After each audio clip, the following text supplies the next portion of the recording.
Selain daripada yang disebutkan tadi, sirat, mizan, telaga, masih ada lagi perkara-perkara akhirat yang wajib kita imani, namun beliau tidak menyebutkan ada di sini.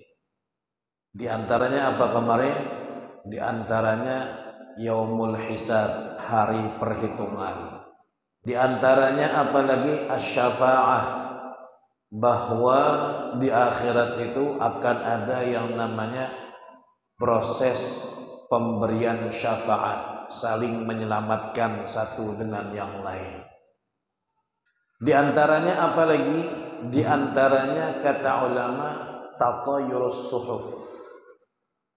Apa itu tatayurus suhuf? Tatayurus suhuf itu adalah proses di mana kita menerima buku catatan amal kita.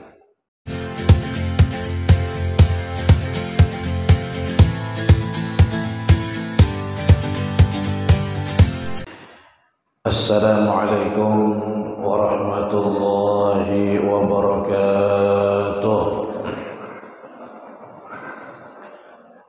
Bismillahirrahmanirrahim. Alhamdulillahi rabbil alamin. Wa bihi nasta'inu ala umuri dunya waddin. Wa sallallahu wa sallama ala sayyidina Muhammadin wa ala alihi wa sahbihi ajma'in.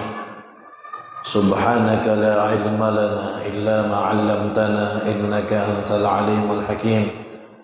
Rabbi shrah li sadri wa yassir li amri wahlul 'uqdatam min lisani yafqahu qawli. Bijahil nabiy wa alihi wa sahbihi amma ba'd. Alhamdulillah, segala puja dan puji syukur kita haturkan kehadirat Allah Subhanahu wa taala atas curahan dan limpahan nikmat yang tiada pernah putusnya, yang senantiasa selalu diberikan terus-menerus, sambung menyambung kepada kita semuanya, sehingga tidaklah ada satu detik, satu nafas yang kita lalui dalam hidup kita terkecuali pasti kita berada dalam lautan nikmat dari Allah Subhanahu wa taala. Mudah-mudahan Allah jadikan kita, Allah mudahkan kita termasuk orang-orang yang pandai bersyukur atas segala nikmat, dan kita mampu menggunakan nikmat-nikmat tadi ke jalan yang diridhai oleh Allah Subhanahu wa taala. Amin ya rabbal alamin.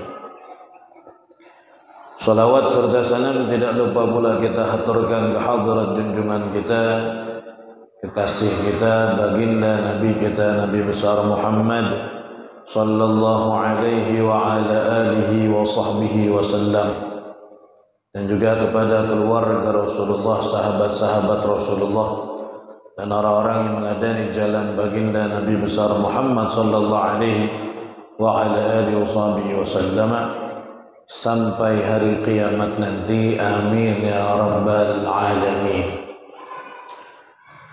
Hadirin dan hadirat jamaah yang dimuliakan Allah Subhanahu wa taala, alhamdulillah kembali kita dipertemukan lagi bersama-sama di masjid yang mulia ini, sekaligus menjadi majlis kita ini yang alhamdulillah majelis kita berjalan setiap 1 bulan sekali. Mudah-mudahan setiap majelis yang kita hadiri memberikan dampak positif di dalam kehidupan kita, dan ilmu yang kita dapatkan menjadi ilmu yang bermanfaat. Amin ya rabbal alamin.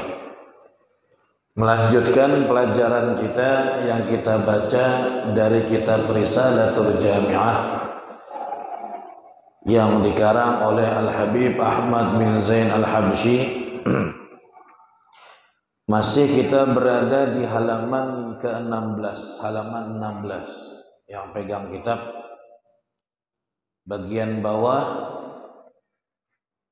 dan bahwa Nabi SAW telah menyampaikan dengan benar atau jujur tentang semua kabar dari Allah Ta'ala tentang as-sirat jembatan yang terbentang di atas neraka jahanam yang harus dilewati oleh setiap manusia.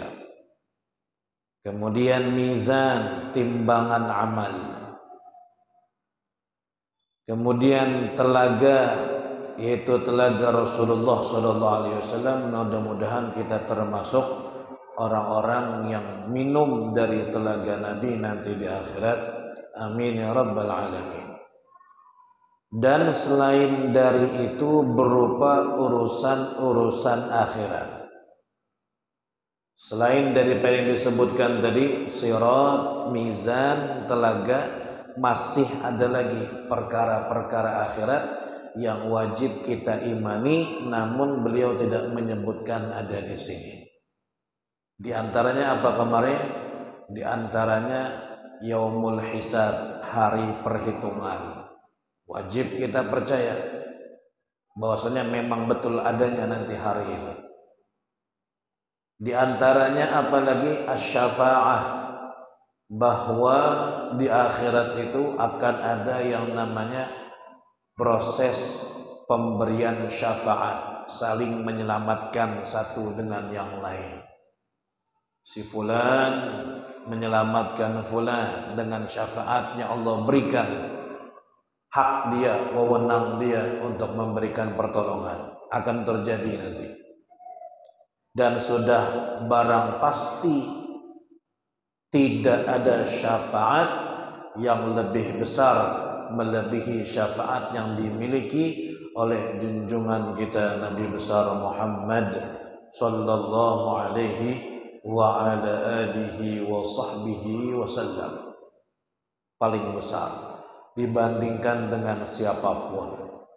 Bahkan dengan golongan para nabi dan rasul sendiri tidak ada yang bisa mengalahkan syafaat Rasulullah SAW. Semoga kita termasuk orang yang dapat syafaat Nabi. Amin ya rabbal alamin.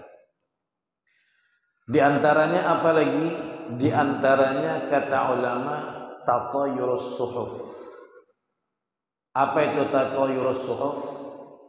Tatayurus suhuf itu adalah proses di mana kita menerima buku catatan amal kita. Ada nanti buku catatan amal itu ada. Setiap gerak-gerik kita, setiap ucapan kita, setiap lirikan kita, bahkan kita melirik saja itu bisa tercatat itu. Tergantung apakah lirikan biasa atau lirikan kode untuk merendahkan orang atau hal yang lain.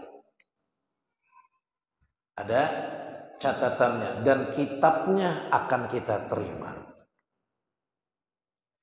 Masalahnya adalah proses menerima buku catatan itu bukan seperti guru menyerahkan rapot ke murid. Nah, begini aja.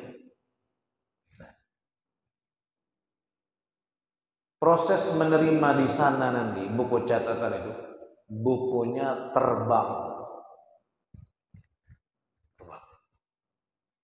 Jadi nerima nih nggak tahu nih. Kalau begini kan enak aja. Ini terbang, tatoyur, bukunya terbang. Bingungnya, kenapa nih? Mau ngambilnya.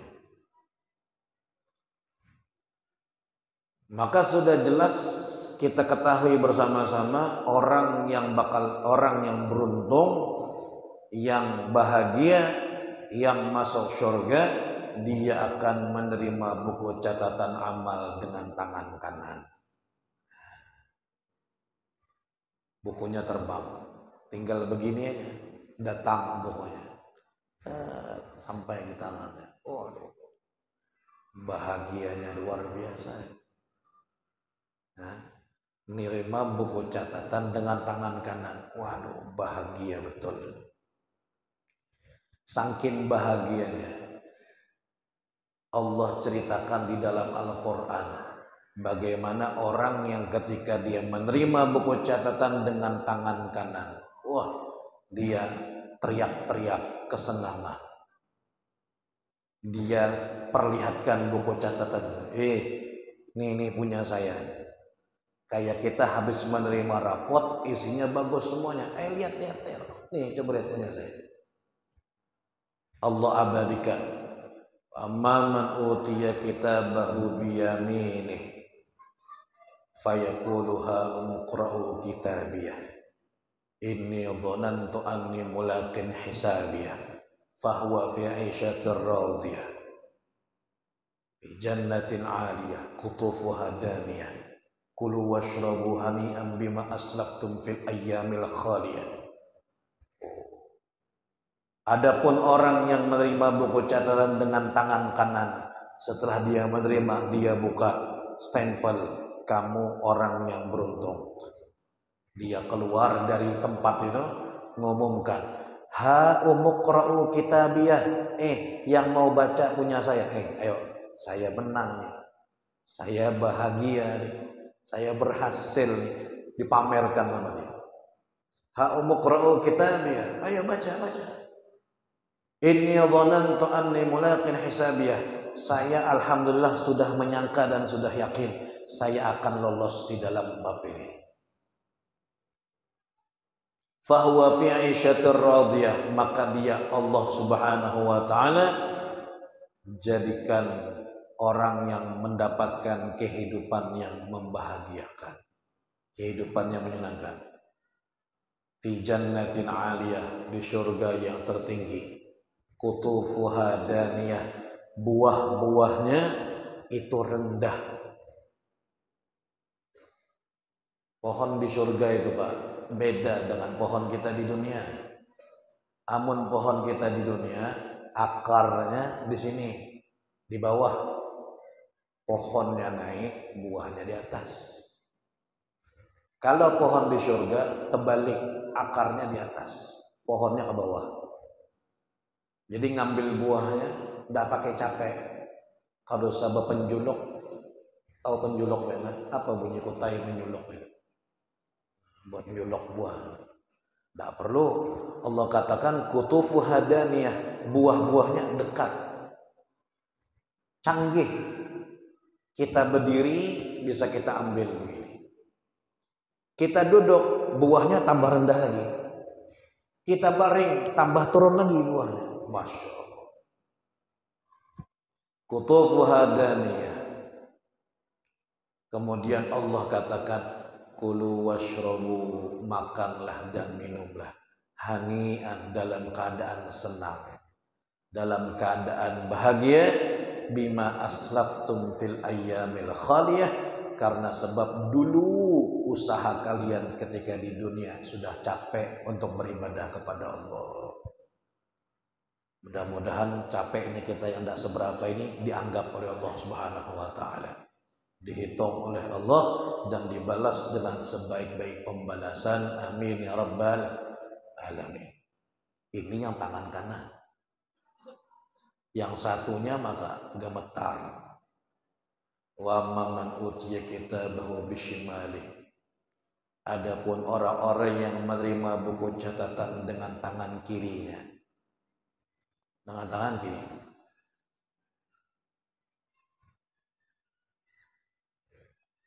dia sudah faham bahwa dia tadi itu akan mendapatkan hukuman yang berat di sisi Allah Subhanahu wa taala. Ketika menerima buku catatan dengan tangan kiri, Allah katakan apa? Kepada malaikat, khuduhu faghulluh. Wahai malaikat, tarik orang ini, rantai. Tsummal jahima salluh. Kemudian masukkan dia ke dalam neraka jahim. Tsumma fi silsilatin dhar'uha sab'una dhira'an faslukuh. Kemudian rantailah dia dengan rantai yang panjangnya 70 hasta, dirantai. Panjangnya 70 hasta. Satu hasta itu segini. Satu dhira' kali 70. Masalahnya kata ulama tafsir, 70 hasta itu bukan hastanya kita, hastanya malaikat. Hastanya malaikat. Ganal berarti. Malaikat itu, malaikat zabaniyah itu. Lebarnya jalan dari sini sampai sini 1 tahun baru nyampe. Orang berjalan dari bahunya sebelah sini terus sampai ke ujung bahu sebelah sini perjalanan 1 tahun. Kayak apa tangannya itu? 70 dhira, 70 hasta, tapi hastanya malaikat. Sepanjang apa itu enggak tahu. Kata Allah, rantai manusia. Zar'uha sab'una dhira'an fasluku. Innahu kana la yu'minu billahil azim. Allah. Yang mengherankan adalah di sebagian ayat Allah mengatakan lawannya yang menerima catatan sebelah kanan ini adalah menerima sebelah kiri. Tapi di ayat yang lain Allah katakan wa amman utiya kitabahu wara'a dhahri. Adapun orang yang diberikan kitab dari belakang punggung. Yang mana yang bujur? Katanya sebelah kiri. Tapi ayat yang lain mengatakan di belakang punggung. Bagaimana? Ternyata kata ulama, sebagian orang tuh yang sudah yakin dia bakal menerima buku catatan dengan tangan kiri, dia mencoba untuk mengakal-akali dengan cara disembunyikan tangan kirinya. Jadi tangan kanan aja kan di depan, sembunyikan di belakang aja. Dia sadar dia bakal nerima dengan tangan kiri disembunyikan. Ternyata namanya kitabnya terbang, langsung lewat belakang, langsung diterima nih dengan lewat belakang. Tetap tangan kiri juga Anda bisa dimodel-modeli di sana. Dan bisa diakal-akali. Makanya di sebagian ayat dikatakan dengan tangan kiri, sebagian ayat mengatakan wara'a dhahri, di belakang punggungnya. Tetap dengan tangan kiri juga. Mudah-mudahan kita menerima buku catatan dengan tangan kanan. Makanya Al-Imam Al-Ghazali di dalam kitab Bidayatul Hidayah, beliau mengajarkan doa di saat kita berwudu, di saat membasuh tangan. Doanya Allahumma a'tini, sambil basuh tangan nih, tangan kanan. Allahumma a'tini kitabi biyamini wala tu'tini kitabi bishimali aw min wara'i dhahri. Ya Allah, jadikanlah tangan saya yang kanan ini adalah tangan yang menerima buku catatan saya. Dan jangan kau jadikan tangan kiri saya ini, saya menerima buku catatan dengan tangan kiri saya atau lewat belakang punggung saya. Itu diajarkan Imam Ghazali di dalam kitab Bidayatul Hidayah. Setiap wudu. Jadi termasuk yang wajib kita yakini adalah tatayyurus suhuf, proses menerima buku catatan amal, dan itu bukunya terbang. Dan itu termasuk salah satu keadaan yang mengerikan, sehingga orang akan lupa dengan siapapun selain dirinya sendiri. Suatu ketika Sayyidatina Aisyah tanya kepada Rasulullah, "Ya Rasulullah, kira-kira nanti di akhirat kalian ini laki-laki ingat enggak sama keluarga kalian, anak istri? Ingat enggak kira-kira?"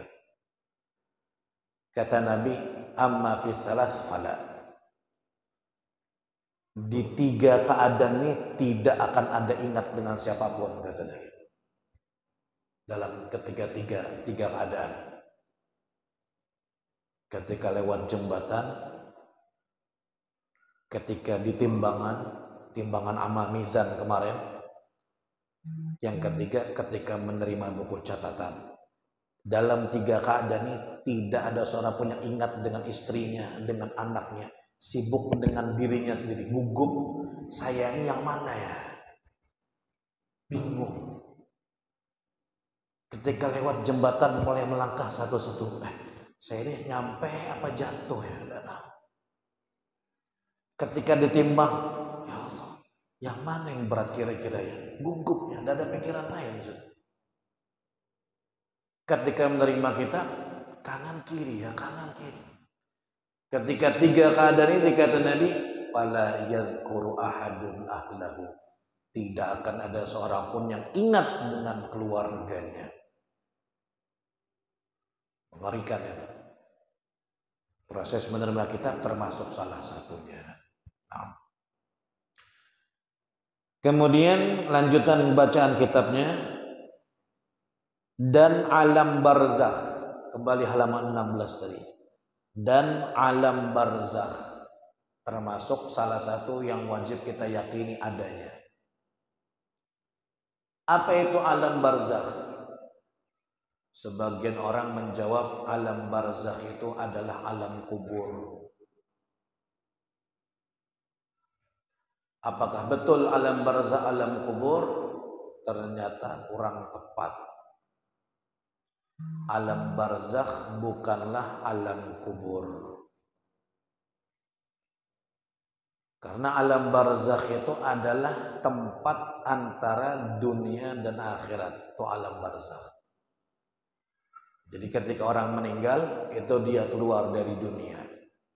Tapi belum masuk ke akhirat. Nanti proses akhirat setelah hari kebangkitan. Berarti dia tengah-tengah nih antara dunia dan akhirat. Itulah yang dinamakan alam barzakh.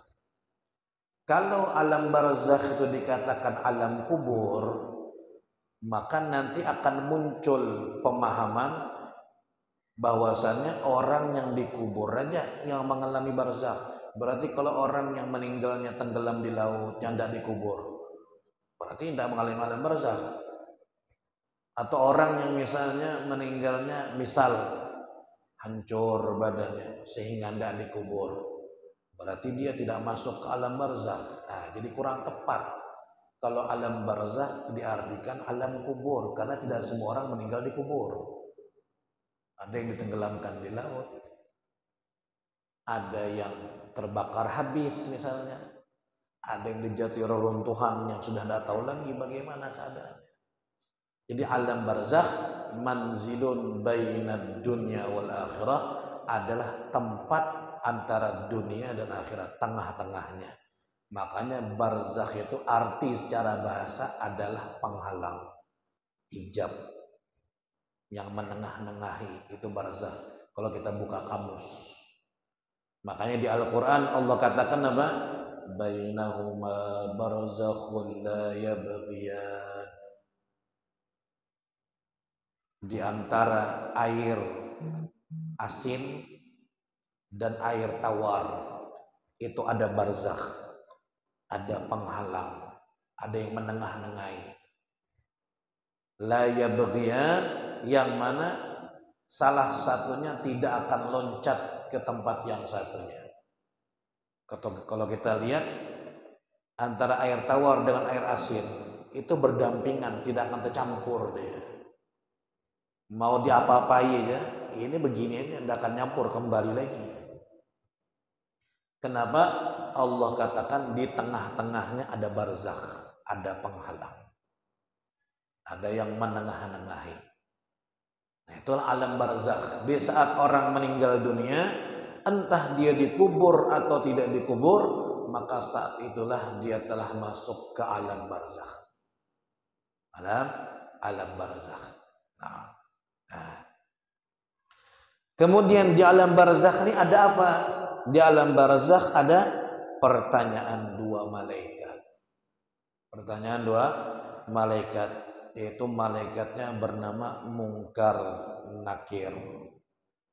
Munkar dan Nakir. Saya sebutkan. Wa min su'alil malakain, pertanyaan dua malaikat. Malaikat datang.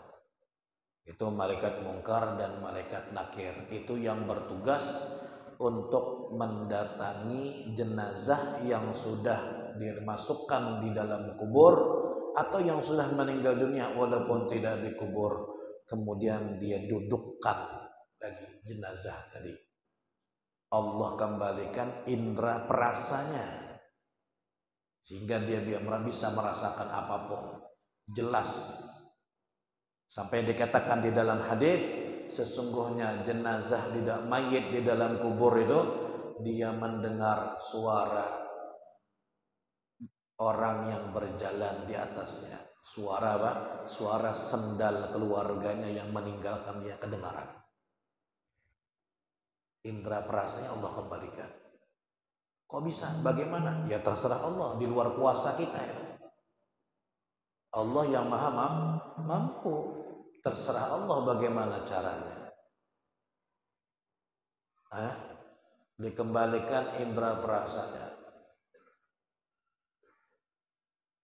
Munkar Nakir datang. Tugasnya adalah bertanya. Humma fattanil qabri. Keduanya disebutkan sebagai fitnah kubur. Keduanya disebut sebagai fitnah yang ada di dalam kubur. Munkar dan Nakir.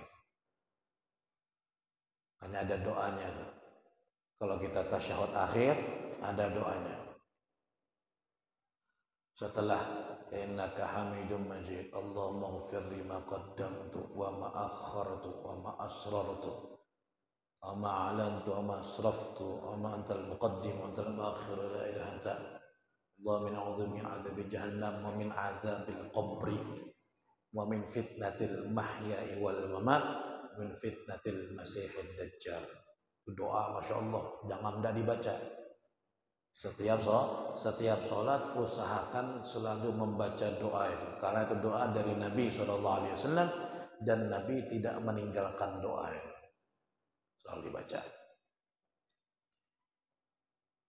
Jadi keduanya fitnah kubur.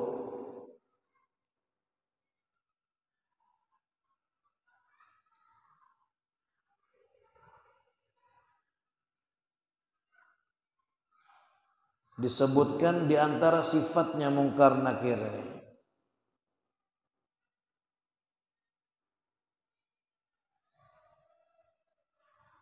Wuhuma muhibani ha'ilan yuq'idan al-'abda fi qabrih. Malaikat Munkar Nakir ini adalah dua orang malaikat yang sangat menakutkan. Tampilannya bikin ngeri orang yang melihat. Disebutkan matanya berwarna biru. Matanya warnanya biru. Rambutnya panjang sampai ke tanah. Kemudian bawa palu besar. Kasan apa palu tadi? Ya persiapan. Kalau orang ini tidak bisa jawab, siap di palu, ditukul. Dan tanya, man rabbuka wa man nabiyuka wa ma dinuka. Siapa Tuhanmu, siapa nabimu, siapa saudaramu, apa kiblatmu, siapa imammu. Semua ditanya oleh malaikat Munkar Nakir di dalam kubur tadi itu. Dalam keadaan yang seperti tadi, yang mengerikan dari bentuknya. Tapi sebagian riwayat menyatakan malaikat Munkar Nakir ini kalau mendatangi orang yang beriman, mereka dengan bentuk yang indah, bentuk yang bagus, rapi, menyenangkan. Menyenangkan. Sehingga orang yang beriman tidak kaget ketika melihat. Oh, bagus, indah, suaranya tidak keras. Kalau yang berbentuk mendatangi orang yang tidak beriman tadi, orang yang ahli maksiat, suaranya seperti apa? Seperti gemuruh kilat itu, buntur belajar. Tapi kalau datang dengan orang yang beriman, orang yang baik, orang yang menjalankan kewajiban-kewajibannya di dunia, lemah lembut, halus. Sehingga sebagian orang mengatakan kalau mereka datang ke orang yang baik, maka namanya berubah, bukan Munkar Nakir tapi Basyir Mubasyir. Berubah menjadi Basyir Mubasyir namanya. Menurut sebagian riwayat seperti itu. Menanyakan itu.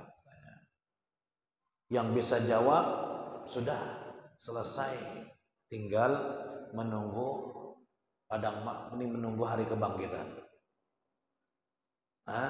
Tapi yang dia bisa jawab, waduh, kena palunya tadi. Dipukul oleh malaikat Munkar Nakir. Dan tembus sampai bumi yang ketujuh. Si mayit itu. Cuman kita di luar enggak ngelihat. Teriak. Teriak. Yasma'uha kullul khalqi. Teriakan orang yang disiksa di dalam kubur itu didengar oleh semua makhluk. Binatang-binatang itu dengar orang yang rintihan orang yang diazab di dalam kubur. Makanya kata guru kita, kadang-kadang kucing, binatang apa yang lewat di kuburan itu asalnya jalan tiba-tiba lari kadang-kadang. Bukan yang melihat hantu kadang. Tapi dia mendengar rintihan orang di dalam kubur itu ngeri, memilukan. Illa tsaqalain kata Nabi, kecuali dua yang Allah tidak perdengarkan teriakan orang di kubur dari semua makhluk. Yang lain semua mendengar kecuali dua, al-insu wal jin, manusia dan jin. Allah tutupi, tidak dengar. Kita tidak mendengar. Lau sami'u lamatu. Seandainya kita nih dengar teriakan orang yang di dalam kubur yang diazab itu, niscaya mungkin akan mati di tempat saking memilukannya, saking mengerikannya teriakan-teriakan itu. Ya Allah. Kalau sami'u lamatu, seandainya mendengar bakal mati di tempat. Minimal tidak nafsu lagi hidup di dunia. Na'udzubillah min dzalik. Di'adzab.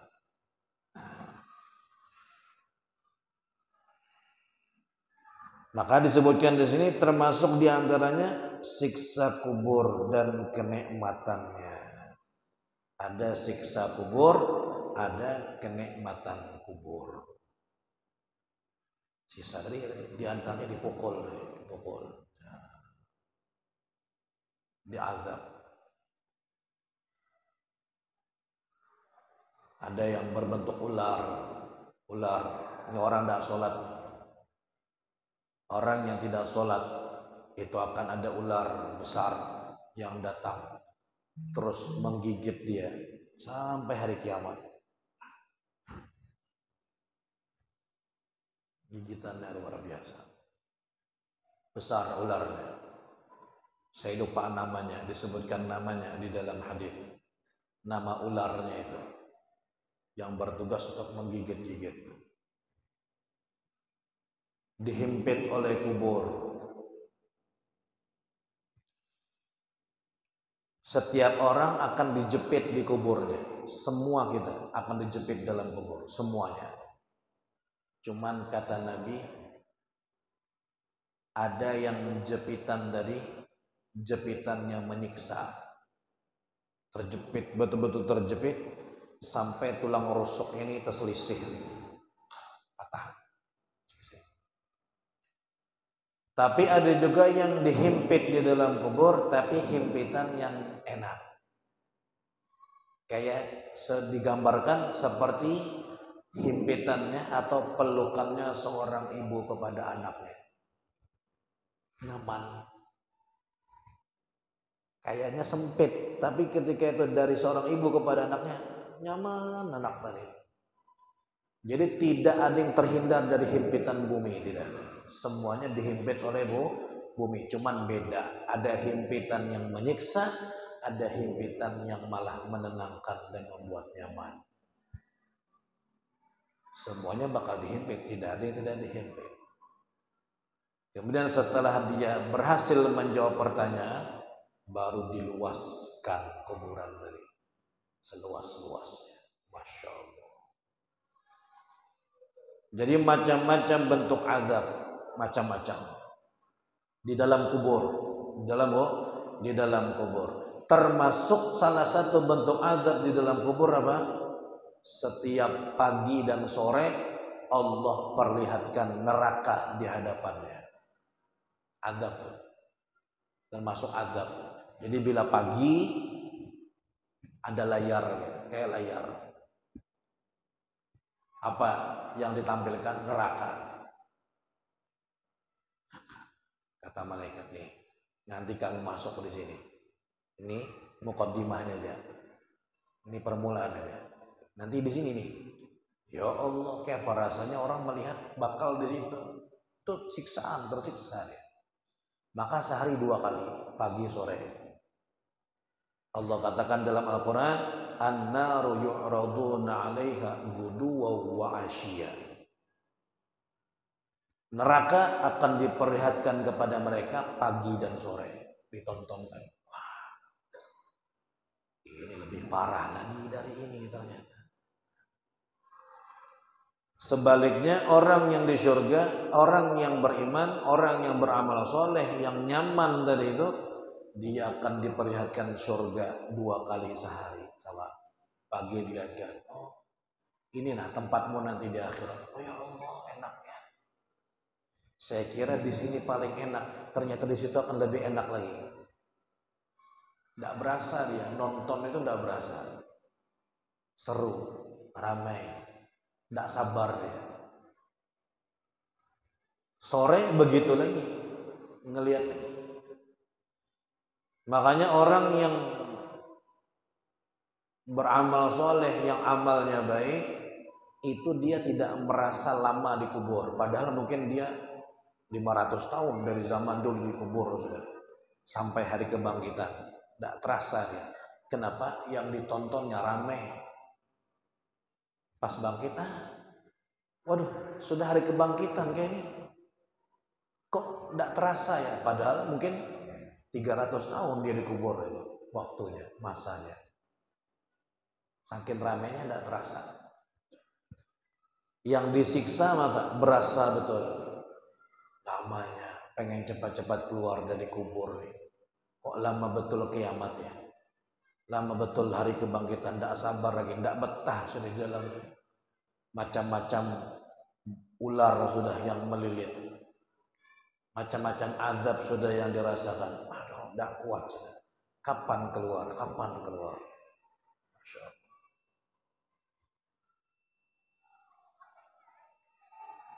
Tapi yang dalam keadaan nikmat nyaman.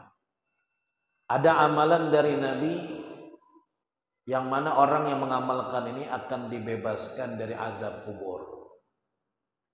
Amalkan. Kalau kita mau tidak diazab di dalam kubur, amalkan. Ini dari Nabi soalnya. Tidak mungkin ngarang. Amalan dari Nabi pasti betulnya, maka amalkan. Apa itu amalannya? Bersambung nanti subuh. Nah, PR dulu. Jadi biar penasaran dulu. Nanti subuh baru kita sambung lagi. Wallahu a'lam bishawab. Mudah-mudahan panjang umur, sehat walafiat. Allah Subhanahu wa taala terima amal ibadah kita. Allah catat kita termasuk orang yang dibebaskan daripada azab kubur. Allah matikan dalam keadaan husnul khatimah, dalam keadaan beriman, dalam keadaan meninggal yang terbaik sesuai yang kita cita-citakan. Dan Allah jadikan akhir kalimat yang kita ucapkan ketika kita meninggal dunia adalah kalimat tauhid la ilaha illallah Muhammadur Rasulullah sallallahu alaihi wasallam. Allah matikan kita dengan kalimat tersebut. Amin ya rabbal alamin ala hadhihi niyyah wa kulli ma nabi sarafna salih ila hadratin Nabi Muhammad sallallahu alaihi wasallam. Al-Fatihah.